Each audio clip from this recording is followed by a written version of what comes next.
Ikiganiro igicumbi cy'amakuru mukurikiranye mugiye kugezwaho nanjye Maniriho Emmanuel Mungu ni moja, aho mbazaniye amakuru agezweho arimo avugwa hano mu gihugu cy'u Rwanda, aho mu mazimitsi mumenyereye cyane amakuru agendanye na politiki ndetse n'amakuru avugwa ku ntambara RDC na M23. None uyu mwanya bwo twerekeje ku makuru y'urupfu rutunguranye cyane, n'amakuru y'urupfu rw'umugore utuye mu karere ka Rutsiro ndetse n'umugabo utuye mu karere ka Gatsibo. Ni Rutsiro na Gatsibo, murumva biratunguranye kandi biratangaje cyane, aho uyu mugore utuye mu karere ka Rutsiro yaje kuba yicwa n'umugizi wa nabi kabisa. Akaba ari umugore rero witwa Ngibi Pauline warokotse jenoside yakorewe abatutsi mu 1994. Turayavaho rero duhita turebera hamwe nayo uyu mugabo nawe witwa Vincent gahakwa kabisa wo mu karere ka Gatsibo, nawe wishwe n'umuhungu we amuziza ko yamwimye umunani cyangwa se icyo twakwita nk'intekeshwa kabisa. Uyu muhungu arangije ahita amugirira nabi aramwica. Reka aya makuru yose mu kanya gato tuze tuyarambura twumva uko ibintu bimeze. Reka mbibutse kanda subscribe mwebwe mutari mwasikanda, kandi nizera ko mukomeza no kugenda mukanda like, share na comment, ibintu bikarushaho kutubera uburyohe muri rusange. Rero tabatsindiye, reka twirebere ano makuru, turebe imvano y'urupfu rw'umugore Ngibi Pauline ndetse n'urupfu rw'umugabo gahakwa Vincent wo muri Gatsibo. Rero reka duhere kuri ano makuru y'uyu mugore witwa Ngibi Pauline. Kuwa 26 Werurwe 2025 mu karere ka Rutsiro mu murenge wa Musasa, umuturage witwa Ngibi Pauline warokotse jenoside yakorewe abatutsi yasanzwe mu nzu yapfuye. Amakuru igihe yahawe n'umwe mu baturanyi be yavuze ko kugira ngo bamenye amakuru y'urupfu rwa nyakwigendera ari uko bamaze iminsi 2 yose babona inzu ye ifunguye ariko we ntibamubone, ntihagire n'umuntu n'umwe umuca iryera. Rero mu kujya kureba, umwe mu baturage yinjiye mu nzu, agezemo asanga Ngibi Pauline yapfuye.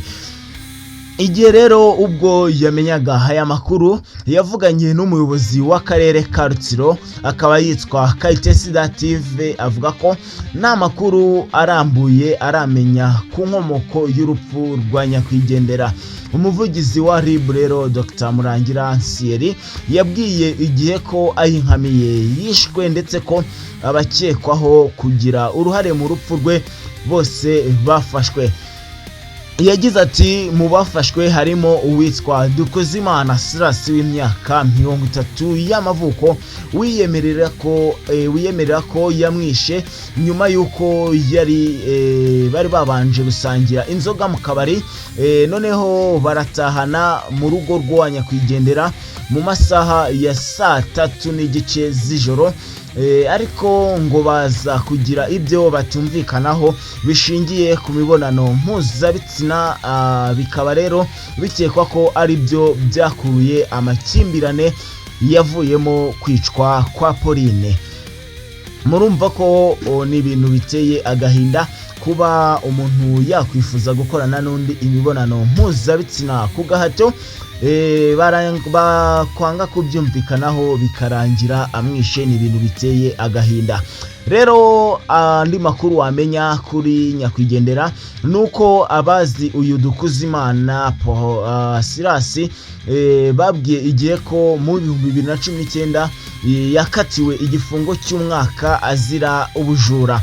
Rero ubwo urupfu rwa Ngibi Pauline rwamenyekanaga, abaturage bahise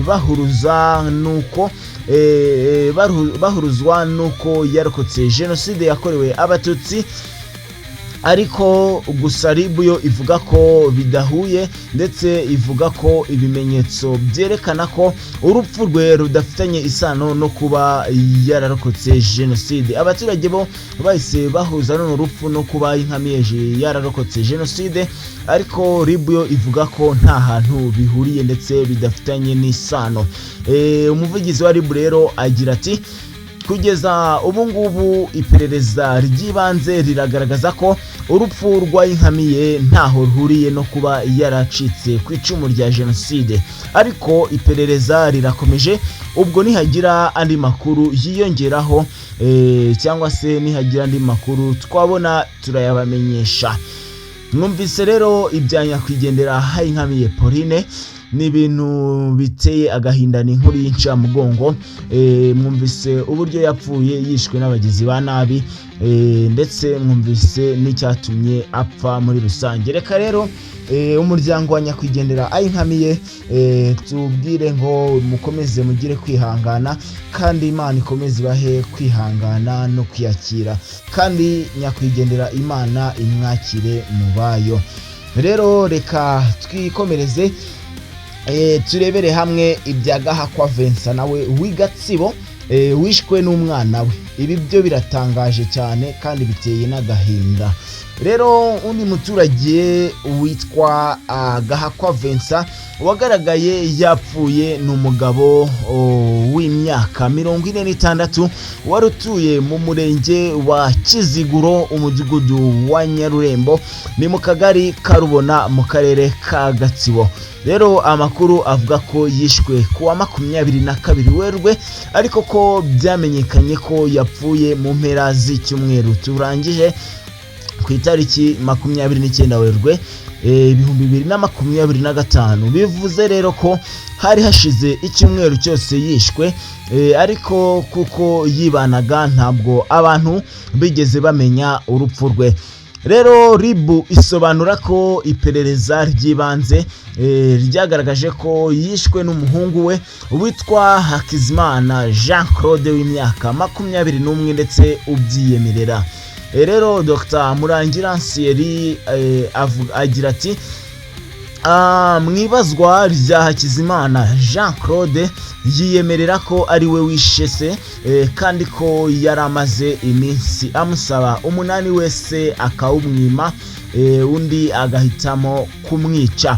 Rero abaturage baganiriye n'igihe bavuga ko kuwa gatandatu ku itariki ya 29 Werurwe uyu musore yagurishije ibitoki 5 byose abeshya uwabiguze ko se yagiye i Kigali kwivuza, kandi ko yamusabye kubigurisha akamwoherereza amafaranga. Murumva ko nagahoma munwa kabisa, ni ibintu biteye agahinda.